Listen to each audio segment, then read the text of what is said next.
Jangan berkata tidak bila kau jatuh cinta.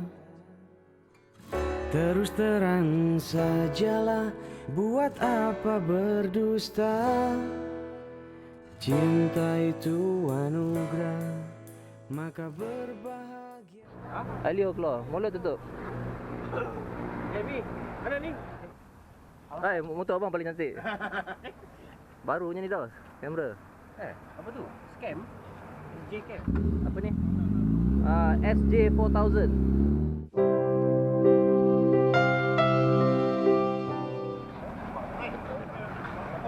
Salam. Man, apa letak motor tu kat sana? Tu tegak mana boleh letak dengan speaker. Yang speaker je sini satu row.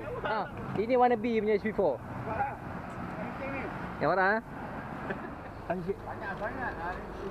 Man, motor kau ada tulisan ni tak, Man? HP4 ni pula? Tak ada. Tak ada Nanti nak beli meter letak je. tak ada, join parking dengan tu lah. Bila ni tolak motor. Rosman HP4 new owner. Welcome to the club. Terima kasih. Sama. Satu lagi owner HP4 daripada S1000 RR.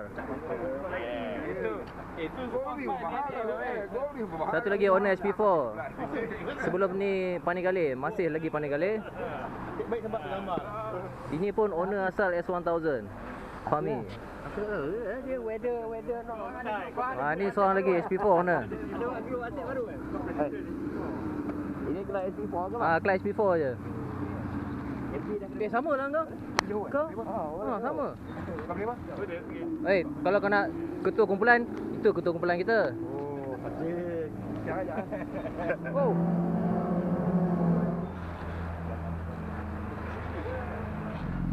Dah jauh.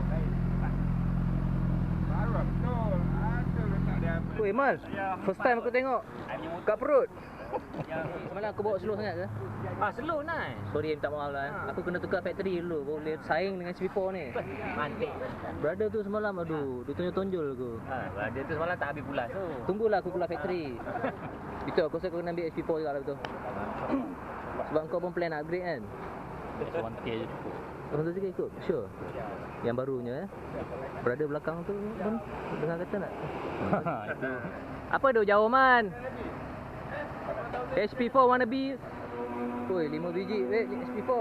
Dia nak diri atas motor boleh? Nak berdiri atas motor ambil gambar? Diri atas motor ambil gambar. Orang sekarang trend kot. Diri atas motor Apa kata kau junjung je motor tu? Akad lah. Ha. Motor dia tak aku.